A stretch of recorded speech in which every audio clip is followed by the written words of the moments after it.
அல்லாஹ் கட்டளையிட்டு விட்டான், நுழையுங்கள் கௌபத்துல்லாஹில் என்று கூறி பிலாலுக்கு கௌரவத்தை தேடி தந்தவர்கள், அடிமைத்தனத்தை இல்லாமல் ஆக்கியவர்கள் கண்ணின்மணி நாயகம் ஸல்லல்லாஹு அலைஹி வஸல்லம் அவர்கள் இஸ்லாமிய மார்க்கம் செய்து காட்டிய காரியம் அது. இப்பேற்பட்ட சூழலை இங்கே காண முடியுமா?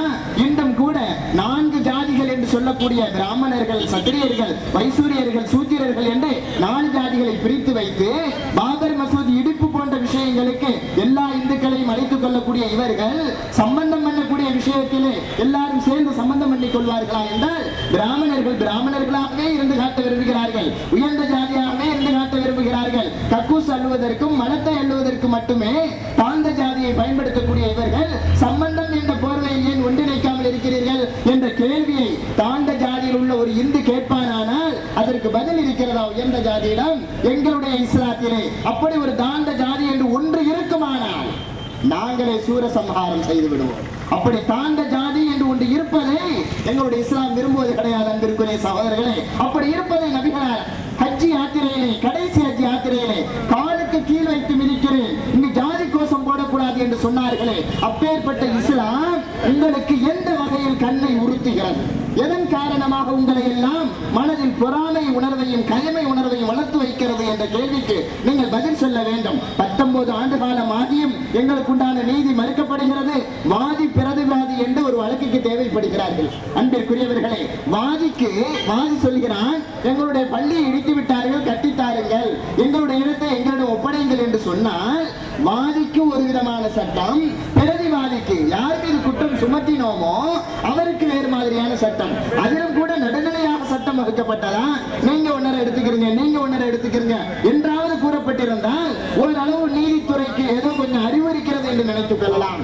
ஆனால் லிபரஹான் தாக்கல் செய்த அந்த தீர்ப்புக்கு, லிபரஹான் கமிஷை சொன்ன அந்த அறிக்கைக்கு முற்றிலும் மாறாக நடந்து கொண்டதோடு அவர்கள் விஷயத்தில் அரிசி என்று அள்ளி பார்க்காமல், உம்மி என்று ஊதி பார்க்காமல், அது மட்டுமல்லாமல் தீர்ப்பு வழங்கிய நேரத்திலே 2 விழுக்காடு அவர்களுக்கு 1 விழுக்காடு முஸ்லிமுக்கு என்று பாதகமான தீர்ப்பை வழங்கிய இது போன்ற அநியாய தீர்ப்பை எதிர்கொண்டு தாக்காவிட்டால், எதிர்த்து கேட்காவிட்டால் நம் மீது மிளகாய் அரைத்து கண்ணில் தடை விடுவார்கள் என்பதற்கு ரொம்ப காலம் ஆகிவிடாது என்பதனை புரிந்து கொள்ளுங்கள். அன்பிற்குரிய சகோதரர்களே, நினைத்து பாருங்கள், இஸ்லாம் அவர்களை உறுத்துகிறது. இஸ்லாமிய மார்க்கம் எப்பேற்பட்டது என்று சொன்னால் விஞ்ஞானத்திற்கு சவால் விடக்கூடியது என்று நீங்கள் பார்க்கிறீர்கள். விஞ்ஞானம் சமீபத்தில் நிரூபித்தது, பூமி என்பது அதனுடைய ஓரத்தில் சுருங்கி கொண்டு வருகிறது என்று அல்லாஹ் குர்ஆனிலே கேட்கிறான். அவலா யரவுன அன்னா நாதில் அர்த நன்குஸஹா மின் அத்ராஃபிஹா, அவர்களுக்கு தெரிய வேண்டாமா பூமி அதனுடைய ஓரத்தில் குறைந்து கொண்டு வருகிறது என்று அவர்கள் தெரிய வேண்டாமா என்று அல்லாஹ் அல் குர்ஆனிலே 1450 வருடங்களுக்கு முன்னால் கேட்டான். இப்போதுதான் அதை விஞ்ஞானம் கண்டுபிடித்திருக்கிறது.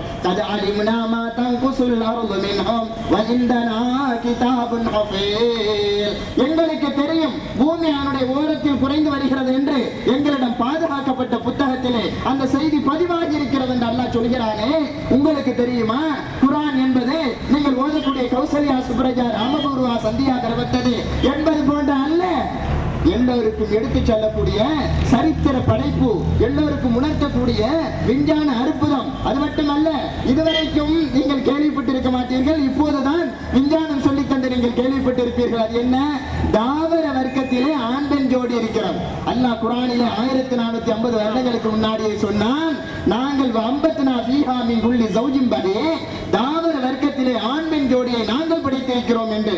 மகரந்த சேர்க்கை என்றும் பாலை எடுத்தல் என்றும் பழங்காலத்திலே அரபு நாட்டிலே இருந்த அந்த பழக்கத்தை இப்போதுதான் இவர்கள் கண்டுபிடித்திருக்கிறார்கள். அல்லாஹ் குர்ஆனிலே சொல்கிறான், ஆண் பெண் ஜோடி என்பது தாவர வர்க்கத்தில் கூட இருக்கிறது. அதை கண்டுபிடித்த பின்னாடிதான் பசுமை புரட்சி ஏற்பட்டது என்பதை புரிந்து கொள்ளுங்கள். அன்பிற்குரிய சகோதரர்களே, இப்பேற்பட்ட விஞ்ஞானத்திற்கு சவால் விடக்கூடிய, ஏற்றத்தாழ்வை இல்லாமல் ஆக்கக்கூடிய, பாராபட்சத்திற்கு அதிக முக்கியத்துவமே இல்லாமல் ஆக்கிய இந்த இஸ்லாம் இவருடைய கண்ணை உறுத்துகிறது என்று சொன்னால் நாம் ஆச்சரியப்பட வேண்டும், அவர்களும் ஆச்சரியப்பட வேண்டும். அன்பிற்குரியவர்களே, இப்பேற்பட்ட புனிதமான இந்த மாதத்தில், புனிதமான இந்த மதத்தை, புனிதமான இந்த மார்க்கத்தை யாரும் எல்லை நகையாடுவதற்கு, யாரும் கேலி பேசுவதற்கு எந்தவித வாய்ப்பும் இல்லை என்பதை புரிந்து கொள்ளுங்கள். அன்பிற்குரியவர்களே, இளைஞர்கள் திரண்டு வந்திருக்கக்கூடிய இந்த நேரத்திலே ஒன்றை சொல்லிக் கொள்வேன். இளைஞர்களே அதிகமாக காணப்படக்கூடிய இந்த நேரத்திலே ஒன்றை சொல்லிக் கொள்வேன். இவர்கள் விழுந்தால் வித்துக்களாக, சிப்பிகள் விழுந்தால் முத்துக்களாக, எழுந்தால் விருட்சமாக, ஆலமரமாக வளரக்கூடியவர்கள். அது மட்டுமல்ல, 19 ஆண்டு காலமாக அடக்கி வைத்த வைத்திருக்கிறோம். இவர்களை அடக்கி வைத்த காரணத்தினால் சாது மிரண்டால் காடு கொள்ளாது என்ற தத்துவத்திற்கு உட்பட்ட இவர்கள் தங்களை அடக்கி வைத்துக் கொண்டிருக்கிறார்கள். இவர்களை இது போன்ற அநியாயமான தீர்ப்பு, பள்ளியை இடிப்பது போன்ற சூழ்நிலைக்கு மேலுக்கு மேல் இவர்களுக்கு உசுப்பேற்றுவிடும் சூழ்நிலை தள்ளப்படுமானால், உண்டாக்கப்படுமானால் யாரும் கட்டுப்படுத்த முடியாமல் வீறு கொண்டு எழுந்து விடுவார்கள். உத்தரப்பிரதேசத்திலே தேவபந்து மாவட்டத்திலே ஒரு அறிஞர் சொன்னார், அகர் ஹம்கு छोड़ देंगे आप, अगर हमको छोड़ देंगे आप, हम हमारे पेशाब से हम लोगों को डूब जाएंगे और एक एक पत्थर लेके काबा खाना बना देंगे என்று சொன்னான். தேவபந்திலே உள்ள ஒரு மார்க்க அறிஞன் என்ன சொன்னான் தெரியுமா? எங்களை விட்டு பாருங்கள், எங்கே அயோத்திக்கு எங்களை அனுப்பி பாருங்கள், அனுமதி மட்டும் தாருங்கள், எங்களுடைய மூத்திரத்தினால் எதிரிகளை மூழ்கடிக்க முடியும். ஒவ்வொரு செங்கலை எடுத்துக்கொண்டு போனாலே இந்தியாவில் காபத்துல்லாவை கட்ட முடியும் என்றான் அங்குள்ள அறிஞர். அப்பேற்பட்ட உணர்ச்சிகரமான வார்த்தைகளை பேச மட்டும் நாங்கள் இருக்கவில்லை. உண்மையில் சொன்னால், அனுமதித்து விட்டால், அது மட்டுமல்ல, எங்களுடைய தலைவர்கள் அனுமதிப்பார்களானால், இன்று நீங்கள் பார்க்கக்கூடியது மாவட்ட பிராந்தியத்தில் உள்ள ஒரு சின்ன கூட்டத்தை தமிழ்நாடு முழுக்க, இந்தியா முழுக்க உள்ள இஸ்லாமியர்கள் எழுச்சியை நீங்கள் காண வேண்டுமானால் சுபஹானல்லாஹ் சதவிகித அடிப்படையில் புரட்டி பார்த்துக் கொள்ளுங்கள். உங்களுடைய கணக்குகளை தகடு ரத்தம் ஆடிவிடும். உங்களுடைய கணக்குகள் தப்பு கணக்குகள் என்பதை எச்சரிக்க வந்திருக்கிறேன் அன்பிற்குரிய சகோதரர்களே. அது மட்டுமல்ல, ஒரு கெட்டதில் ஒரு நல்லது இருக்கிறது என்பது போல 1992 பாபர் மசூதி இடிக்கப்படாவிட்டால் இப்பேற்பட்ட அற்புத கலைஞர்களை, இப்பேற்பட்ட அற்புத இளைஞர்களை நாம் கண்டு கொண்டிருக்க முடியாது என்பதை நாம் புரிந்து கொள்ள வேண்டும். நீங்கள் எங்களுடைய தலையை மிளகா அரைக்க அரைக்க எங்களை குட்ட குட்ட நாங்கள் குனிந்து கொண்டிருப்போம் என்று எண்ண வேண்டாம். எப்படி இருந்தாலும் ஒரு காலம் இல்லாவிட்டால் ஒரு காலத்தில் நீதியை பெற்று தீர்வோம் என்ற குரலை சொல்லி, அது மட்டுமல்ல அன்பிற்குரியவர்களே, இங்கு இருக்கக்கூடியவர்களுக்கு இப்போது நீதி மறுக்கப்பட்டு லிபரான் அறிக்கையின் மூலம் நடவடிக்கை எடுக்கப்படாமல் சமீபத்தில் வழங்கிய தீர்ப்பு வேறு அநீதியான தீர்ப்பாக ஆகிவிட்டபடியால் இன்னும் கூட அதிகபட்சமான கூட்டங்கள் இந்த கூட்டத்தோடு இணைந்திருக்கிறார்கள். அவர்கள் எந்த விதமான இயக்கத்திற்கு உட்படாமல் நடுநிலைவாதிகள் என்பதை நீங்கள் புரிந்து கொள்ள வேண்டும் என்று கேட்டுக்கொண்டு விடைபெறுகிறேன். வாஹிர் தவானா அல்ஹம்துலில்லாஹி ரப்பில் ஆலமீன். அஸ்ஸலாமு அலைக்கும் வரஹ்மத்துல்லாஹி வபரகாத்துஹு. மார்க்சிஸ்ட் கம்யூனிஸ்ட் கட்சியுடைய மாவட்ட செயலாளர் தோழர் ஈரா ஞானவாசம் அவர்களை சிறிது நேரம் சிறப்பு நிகழ்த்த அழைக்கின்றோம். இதற்கு தலைமையேற்றிருக்கக்கூடிய நண்பர் வலிமுல்லா கான் அவர்களே, இங்கே பெருந்திரளாக கலந்து கொண்டிருக்கக்கூடிய பெரியோர்களே, வாலிபர்களே, உங்கள் அனைவருக்கும் மார்க்சிஸ்ட் கம்யூனிஸ்ட் கட்சியின் சார்பாக வணக்கத்தை தெரிவித்துக் கொள்கிறேன். இந்த கண்டன ஆர்ப்பாட்டத்தினுடைய நோக்கங்களை எல்லாம் எனக்கு முன்பாக பேசிய தலைவர்கள் விளக்கி சொல்லியிருக்கிறார்கள். மார்க்சிஸ்ட் கம்யூனிஸ்ட் கட்சி இந்த கண்டன ஆர்ப்பாட்டத்திலே கலந்து கொண்டு எங்களுடைய கருத்துக்களை எடுத்து சொல்ல வேண்டும் என்ற மாநில குழு முடிவின் அடிப்படையிலேயே நான் இங்கே வந்திருக்கிறேன். பெரியோர்களே, இளைஞர்களே, இந்தியாவில் 2 சம்பவங்கள் சுதந்திரத்துக்கு பின்பாக நடந்த ஒரு அவமானமாக கருதப்படுகிறது. அதில் ஒன்று தேசப்பிதா காந்தியடிகள் கொலை செய்யப்பட்ட சம்பவம். அதற்கு பின்பாக 2வது சம்பவம் என்று சொன்னால் அது பாபர் மசூதி இடிக்கப்பட்ட அந்த கருப்பு தினம். அந்த 2 தினங்கள் இந்தியாவினுடைய மத சார்பின்மைக்கு, மத ஒற்றுமைக்கு வேட்டு வைக்கக்கூடிய நிகழ்வாக மார்க்சிஸ்ட் கம்யூனிஸ்ட் கட்சி பார்க்கிறது.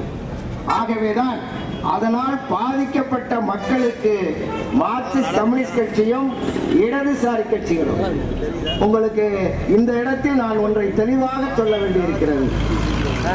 ஏன்னா நாங்க இங்கே வந்திருக்கிறது பாதிக்கப்பட்ட மக்களுக்காக குரல் கொடுப்பதற்கு தான், அவர்களை இந்திய சமூகத்தில் இணைப்பதற்காகத்தான், இந்திய சமூக மக்களோடு ஒருங்கிணைப்பதற்காகத்தான்.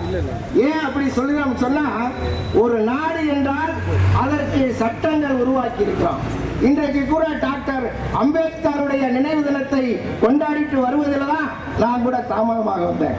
அப்படின்னு சொன்னா இந்தியாவில் அரசியல் சட்டம் என்பது தெளிவாக இருக்கிறது. மத சார்பின்மை என்பது வலியுறுத்தப்படுகிறது.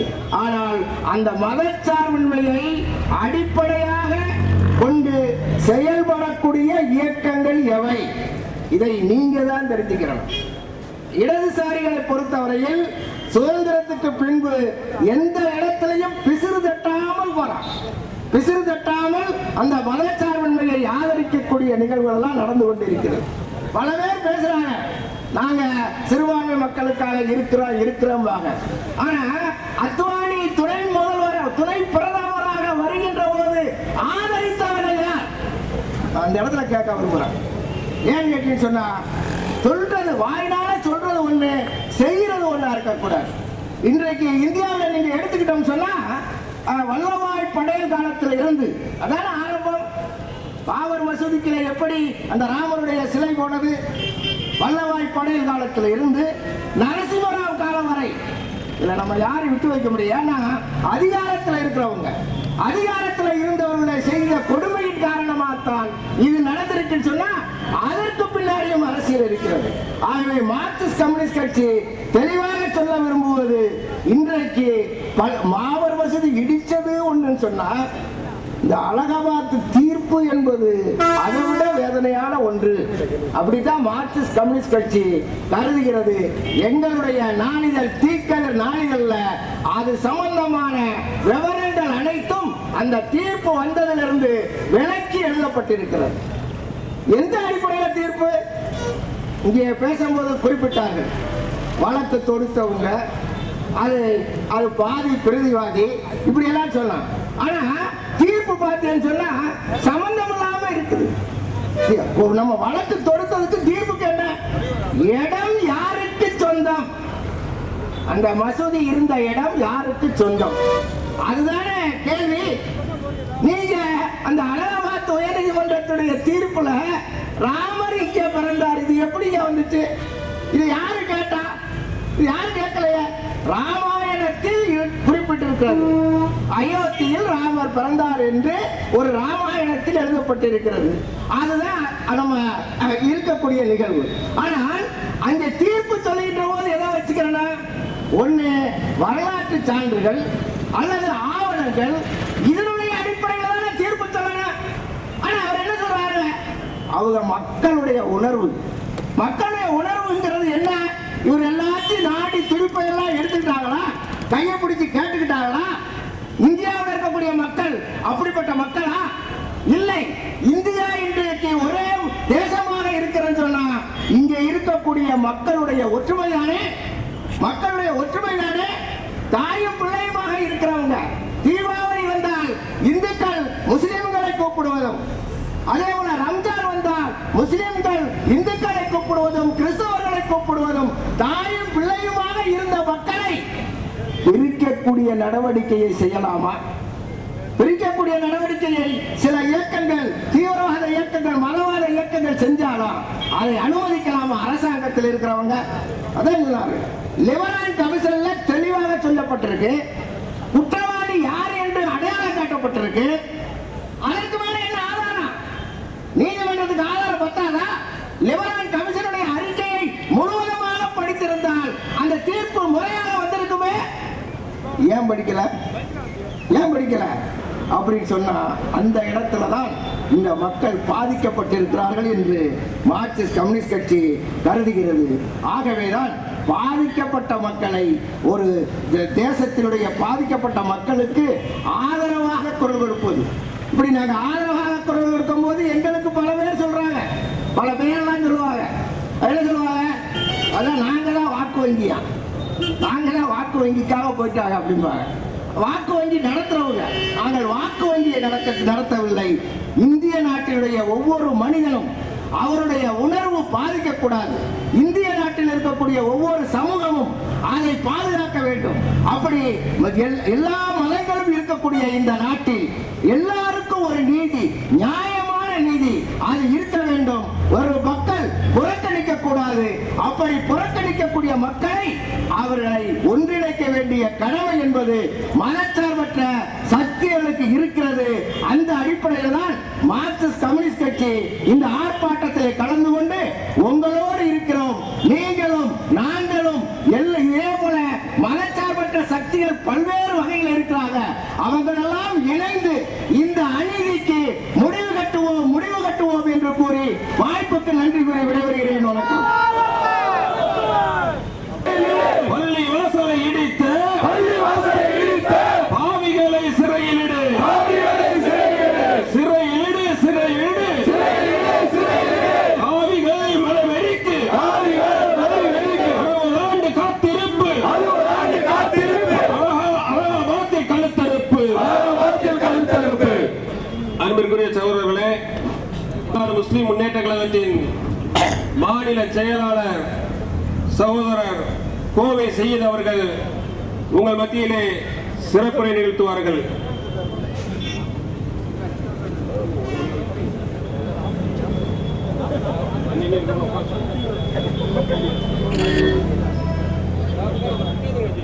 வெளியில் இருக்கக்கூடிய சகோதரர்கள் அமருங்கள். சேர் காலியா இருக்க வேண்டாம். இந்த டிராபிக் இடைஞ்சல் பண்ணக்கூடாது, பாத்துக்கணும். இன்னல் ஹம்துலில்லாஹ் நஹ்மதுஹு வ நஸ்தைனுஹு வ நஸ்தக்ஃபிருஹு வ நு'மினு பிஹி வ நதவக்கலு அலைஹி வ நஊது பில்லாஹி மின் ஷுரூரி அன்ஃபுஸினா வ மின் ஸய்யிஆத்தி அமாலினா. மை யஹ்தில்லாஹு ஃபலா முதில்ல லஹு வ மை யுضلل ஃபலா ஹாதிய லஹு. அஷ்ஹது அன் லா இலாஹா இல்லல்லாஹ் வஹ்தஹு லா ஷரீக லஹு வ அஷ்ஹது அன்ன முஹம்மதன் அப்துஹு வ ரசூலுஹு. அம்மா பஅத். اللهم صل على محمد وعلى ال محمد كما صليت على ابراهيم وعلى ال ابراهيم انك حميد مجيد. اللهم بارك على محمد وعلى ال محمد كما باركت على ابراهيم وعلى ال ابراهيم انك حميد مجيد. اعوذ بالله من الشيطان الرجيم. ان الذين قالوا ربنا الله ثم استقاموا تتنزل عليهم الملائكه ألا تخافوا ولا تحزنوا وابشروا بالجنة التي كنتم توعدون. أعوذ بالله من الشيطان الرجيم. يا أيها الذين آمنوا اصبروا وصابروا ورابطوا واتقوا الله لعلكم تفلحون. يا أيها الذين آمنوا اتقوا الله حق تقاته ولا تموتن إلا وأنتم مسلمون. صدق الله العظيم. சிறப்பு வாய்ந்த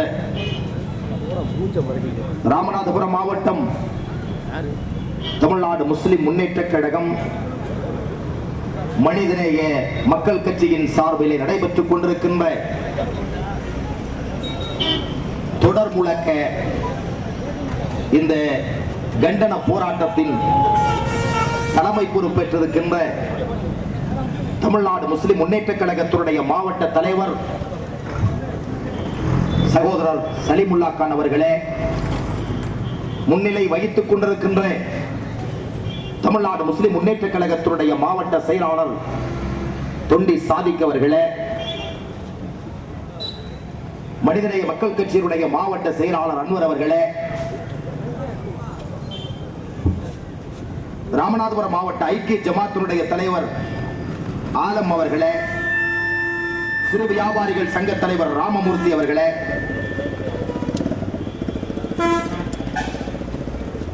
மாவட்ட செயலாளர் அன்வர் அலி அவர்களே, மாவட்ட பொருளாளர் சாகுல் அமீத் அவர்களே, மனிதநேய மக்கள் கட்சியினுடைய மாவட்ட துணை செயலாளர் வழக்கறிஞர் பாலகிருஷ்ணன் அவர்களே, மாவட்ட துணைத் தலைவர் அஜ்மல் கான் அவர்களே, மாவட்ட துணை செயலாளர் பீர் முகமது அவர்களே, இங்கே பேசி அமர்ந்திருக்கின்ற அலாவுதீன் நசர்பி அவர்களே,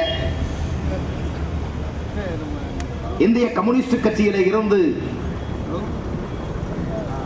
நீதி முழக்கம் செய்திருக்கின்ற தோழர் முருக பூபதி அவர்களே, மார்க்சிஸ்ட் கம்யூனிஸ்ட் கட்சியினுடைய மாவட்ட செயலாளர் தோழர் ஞானவாசகம் அவர்களே, திரளாய் கூடியிருக்கின்ற தமிழ்நாடு முஸ்லிம் முன்னேற்ற கழகத்தினுடைய கழக போர்வாள்களே, மனிதநேய மக்கள் கட்சியினுடைய சொந்தங்களே, மாற்று சமய சகோதரர்களே, வியாபார நண்பர்களே, தொழிலாளர் தோழர்களே, விவசாய பெருங்குடி மக்களே,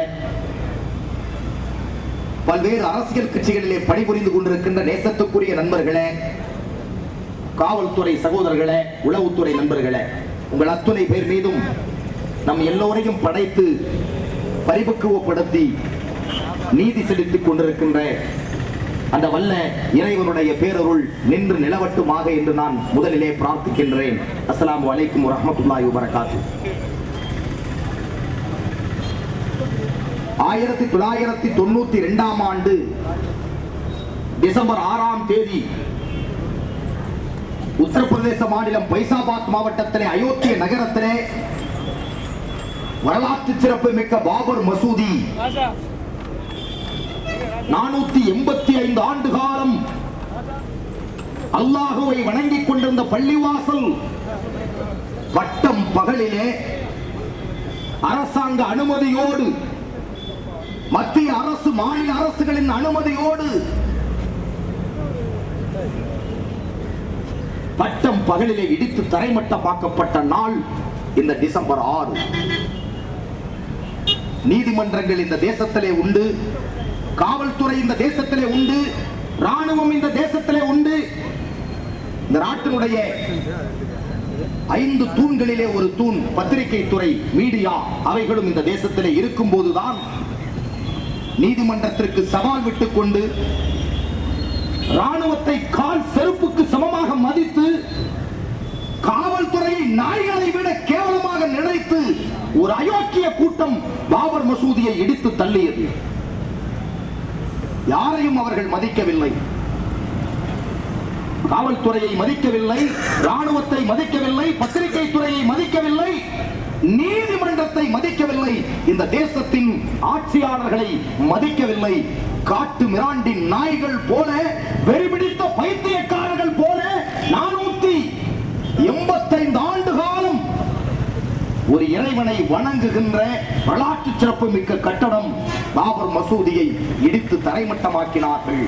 அந்த நாள் இந்த டிசம்பர் 6ஆம் தேதி. 1992 இடித்தார்கள் என்று சொன்னால் இன்றைக்கு 2010,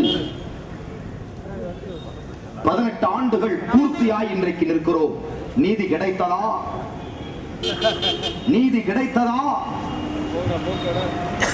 சிந்தித்து பாருங்கள் சகோதரர்களே. இந்திய தேசத்திலே ஒரு சட்டத்தின் ஆட்சி நடந்து கொண்டிருக்கிறதா என்கிற கேள்வி இன்றைக்கு எழுந்து கொண்டிருக்கிறது. இந்திய தேசம் ஒரு மதச்சார்பற்ற நாடே அல்ல என்று உலகம் காரி துப்புகின்ற ஒரு நிலையை இன்றைக்கு பாபர் மசூதி இடிப்பு காட்டிக் கொண்டிருக்கிறது. ஆனாலும் இங்கே இருக்கிற அரசியல் ஓநாய்களுக்கு வெட்கம் இல்லை, மானம் இல்லை, சூடு இல்லை, சொரணை இல்லை. என்ன படைப்பு தானோ அவர்கள் எல்லாம் என்று ஆச்சரியப்படுகின்ற ஒரு நிலை நீடித்துக் கொண்டிருக்கிறது. 1568ஆம் ஆண்டு பாபருடைய காலத்திலே அந்த கட்டடம் மீண்டும் உயர்த்தப்படுகிறது. இஸ்மாயில் இப்ராஹிம் லோடியினுடைய காலகட்டத்திலே கட்டப்பட்ட அந்த கட்டடம் பாதியிலே நின்று கொண்டிருக்கிற போது அதை முழுமைப்படுத்துகிற ஒன்று பாபர் வந்து முழுமைப்படுத்துகிறார். அதற்கு பிறகு அதை பாபர் மசூதி என்று சொல்லப்படுகிறது. 450 ஆண்டு காலம் வணங்கிக் கொண்டிருந்த அந்த பள்ளிவாசலை தான் அவர்கள் தரைமட்டமாக்கினார்கள். சகோதரர்களே, 92 பாபர் மசூதி இடிக்கப்பட்டது. ஆனால் 1949 இந்தியாவுக்கு விடுதலை கிடைத்து 2 வருடம் தான் ஆச்சு. 49 டிசம்பர் 22ஆம் தேதி நள்ளிரவு 1:30 மணிக்கு பாபர் மசூதிக்குள்ளே 4 அம்மா அப்பா யாருன்னு தெரியாத அயோக்கியனுங்க உள்ள போறாங்க. உள்ள கொண்டு போய் 4 சிலையை வைக்கிறான். ராமன் சிலை, லட்சுமணன் சிலை, சீதாதேவி சிலை, அனுமான் சிலை என்று சொல்லி 4 சிலைகளை அவர்கள் வைக்கின்றார்கள். வைத்துவிட்டு ராமர் அவதரித்து விட்டார் என்று சொல்லி கதை கட்டி விடுகிறார்கள். மறுநாள் காலையிலே அந்த பள்ளிவாசலுக்கு வந்த முத்தவள்ளியும் இமாமும் போய் காவல் நிலையத்திலே போய் புகார் செய்கிறார்கள். FIR பதிவு செய்யப்பட்டது. என்ன செய்திருக்க வேண்டும்? அந்த சிலைகளை அப்புறப்படுத்தி அந்த பள்ளிவாசலை சுத்தப்படுத்தி அவர்கள் தொழுகைக்கு அனுமதித்திருக்க வேண்டும். ஆனால் KK நாயர் என்று சொல்லக்கூடிய நையார் என்ன தீர்ப்பு கொடுத்தார்? நீதிமன்றத்துடைய நீதிபதி சொல்லுகிறார், இழுத்து பூட்டுங்கள் பள்ளிவாசலை. நான் கேட்கிறேன், இந்த நாட்டிலே உள்ள எத்தனையோ கோயில்கள் இருக்கிறது, மதுரை மீனாட்சி அம்மன் கோயிலுக்குள்ளே போய் நான் தொழுகை நடத்திவிட்டு புகார் செய்தால் அந்த மீனாட்சி அம்மன் கோயிலை நீங்கள் பூட்டு போடுவீர்களா? திருப்பதி கோயிலுக்கு போய் நான் 2 ரக்காத்து தொழுது விட்டு வந்தால் திருப்பதி கோயிலை எந்த முட்டாளாவது பூட்டுவாடா? ஆனால் 4 சிலைகளை கொண்டு போய் பள்ளிவாசலுக்குள்ளே வைத்தவுடன் பள்ளிவாசலை பூட்டான்னு ஒரு முட்டாள் நீதிபதி உத்தரவு போடுறான். பள்ளிவாசலை பூட்டிட்டான் 1949. இவ்வளவு பெரிய அயோக்கியத்தனத்தை ஒரு நீதிபதி செய்திருக்கிறான். யார் அவன்? அவன் தான் RSS பயங்கரவாதி. நீதிபதியே RSS பயங்கரவாதி. அந்த நீதிபதி ரிட்டையர்ட் ஆனதுக்கு பிறகு ஜனசங்கம் என்று சொல்லக்கூடிய இன்றைய பிஜேபியினுடைய கட்சி, அன்றைக்கு ஜனசங்கம், அந்த கட்சியிலே சட்டமன்ற உறுப்பினராக தேர்வு செய்யப்பட்டு எம்எல்ஏ ஆயிட்டான். யார் அந்த நீதிபதி? 1949 நமக்கு நீதி மறுக்கப்பட்டு தொழுகை நடத்த பள்ளிவாசலை இழுத்து பூட்டிட்டானுங்க. அதற்கு பிறகு வழக்கு நீதிமன்றத்தில் நடந்து கொண்டிருக்கிறது. 1986 இந்தியாவிலே வாழுகின்ற 26 கோடி முஸ்லிம்கள் எங்களுக்கு நீதி கிடைக்கும், சட்டத்தின்படி எங்களுக்கு நீதி தாருங்கள் என்று கேட்டுக் கொண்டிருந்த போது 1986 KM பாண்டே என்று சொல்லக்கூடிய இன்னொரு அயோக்கிய பையன் நீதிபதி ஒரு தீர்ப்பு சொல்றான். அந்த தீர்ப்பு என்ன? பள்ளிவாசல் பூட்டியபடியே இருக்கட்டும், ஆனால் பள்ளிவாசலிலே வைக்கப்பட்ட சிலைகளை நீங்கள் வணங்கலாம், பூஜை புனஸ்தானங்கள் செய்யலாம், கும்பாபிஷேகம் நடத்தலாம். பள்ளிவாசல் பூட்ட மாதிரியே இருக்கணுமா? கும்பாபிஷேகம் எல்லாம் நடக்கட்டும் உத்தரவு போட்டா யார்? KM பாண்டே. அப்போதாவது முஸ்லிம்கள் விழித்துக் கொண்டார்களா? ஆளுக்கு ஒரு செங்கலை தூக்கிட்டு நம்ம பாபர் மசூதி இருந்த இடத்தை நோக்கி தொழுகுவதற்காக நாம் சென்றிருந்தால் இன்னொரு பள்ளிவாசலை அந்த பள்ளிவாசலுக்கு பக்கத்திலே நாம் கட்டி இருக்க முடியும். ஆனால் அப்பொழுது எந்த சலனமும் இல்லாமல் சட்டம் அதன் கடமையை செய்யும் என்று சொல்லி காத்திருந்தோம் சகோதரர்களே. சட்டம் அந்த கடமையை செய்யவில்லை. சட்டம்னா என்னன்னு தெரியாத கோமாளி தானே நாட்டை ஆள்றான். கோமணம் கட்ட தெரியாதவர்கள், ஒண்ணுக்கு பெற்ற கழுவ தெரியாத மூதேவியை கொண்டு போய் நாம் உட்கார வச்சிருக்கோம். சுத்தம் செய்யணும், யூரின்ங்கிறது நஜீஸ், அதை சுத்தம் செய்ய தெரியாத ஒரு மூதேவியை கொண்டு போய் நாம் ஆட்சி அதிகாரத்தில் உட்கார வைத்தால் அவனுக்கு சட்டத்தை பத்தி விளங்குமா? கோமாளிகள், மூட்டு வலி வந்தவன், வயசானவன், பாறையில தூக்கிட்டு போறவனா இந்த நாட்டில் சிந்திக்கிறதுக்கோ செயல்படுவதற்கோ எந்த தகுதி பெற்ற கோமாளிகள், கோமணம் கெட்டவன், பண்டாரோ, பரதேசி இந்தியாவுடைய பிரதமர். அப்புறம் எப்படி நமக்கு நீதி கிடைக்கும்? கிடைக்காது. பாபர் மசூதி இடிச்சவன் 6 ஆண்டு காலம் இந்தியாவை ஆட்சி செய்கிறான். உலக நாடுகள் பார்க்கிறான். 200 நாடுகளுக்கு மேல ஒரு சட்டவிரோதமான காரியத்தை சேர்ந்த கிரிமினல் எப்படி ஆட்சியில் உட்கார்றான்? எப்படி இந்தியா இது அங்கீகரிக்குது? இந்த கேள்விகளுக்கெல்லாம் இந்தியாவில் எவனும் பதில் சொல்றதுக்கு தயாரா இல்லை. 1986 முடிஞ்சாச்சு. 90 காலகட்டம் சோமநாதபுரத்தில் இருந்து, குஜராத்தில் சோமநாதபுரத்தில் இருந்து மிக தைரியமாக இந்திய தேசம் முழுவதும் ரத யாத்திரை விடுறான் அத்வானி. ரத யாத்திரைங்க. எதுக்கு இந்த ரத யாத்திரை? ராமர் கோயிலை கொண்டு போய் பாபர் மசூதியை இடிச்சு கட்டுறதுக்காக. குஜராத்ல அன்னைக்கு நரேந்திர மோடி வந்து குஜராத்தினுடைய பாரதிய ஜனதா கட்சியுடைய பொதுச் செயலாளர். சோமநாதபுரத்தில் இருந்து அந்த ரத யாத்திரை புறப்பட்டு 2200 முஸ்லிம்கள் இந்திய தேசமெங்கும் கொலை செய்யப்பட்டார்கள். குத்தி குத்தி கொலை செய்து ஆற்றிலே கொண்டு போய் போட்டார்கள் முஸ்லிம்களுடைய உடல்களை. எத்தனையோ பெண்கள் மார்பகங்கள் அறுக்கப்பட்டு நாய்களுக்கு போடப்பட்டன. இந்த அரசாங்கம் வேடிக்கை பார்த்துக் கொண்டிருந்தது, இந்த காவல்துறை வேடிக்கை பார்த்துக் கொண்டிருந்தது. இந்த ராணுவம் ஒன்னும் புடுங்கல, யாரும் எதுவுமே செய்யல. முஸ்லிம்கள் விழி விதுங்கி நின்றோம். பாபர் மசூதியை நோக்கி போராடுகளை தடுக்க வேண்டிய உத்தரப்பிரதேச அரசு, பாரதிய ஜனதா அரசு. யார் தடுக்கணும்? உத்தரப்பிரதேசத்தினுடைய அந்த மாநில அரசு தடுத்திருக்க வேண்டும். ஆனால் அன்றைக்கு யார் அரசுல உட்கார்ந்துட்டு இருந்தான்னா, பாரதிய ஜனதா கட்சியினுடைய முதலமைச்சராக, உத்தரப்பிரதேசத்துடைய முதலமைச்சராக கல்யாண சிங் என்று சொல்லக்கூடிய ஒரு நாய் உட்கார்ந்துட்டு இருந்தான். மத்தியிலே யாருடைய ஆட்சி? காங்கிரஸ், மதச்சார்பற்ற காங்கிரஸ். பிஜேபி காரலாம் மத சார்புள்ளவன், காங்கிரஸ் மதச்சார்பற்றதான். நம்புங்க, காங்கிரஸ் ஒரு மதச்சார்பற்ற கட்சி. நரசிம்மராவ் பிரதமர். அயோத்திய நகரத்துக்குள்ளே கரசேவை போகிறது, தடுப்பதற்கு யாருமே இல்லை. டிசம்பர் 5ஆம் தேதி கல்யாண சிங்கனுடைய வீட்டிலே உட்கார்ந்து கொண்டு வாஜ்பாய், உமா பாரதி, சுஷ்மா சுவராஜ் எல்லா பத்தினிகளும் உட்கார்ந்து கொண்டு கூட்டம் நடத்துகிறார்கள். பாபர் மசூதியை எப்படி இடிப்பது என்று. இதெல்லாம் சிபிஐ சொன்ன தகவல்.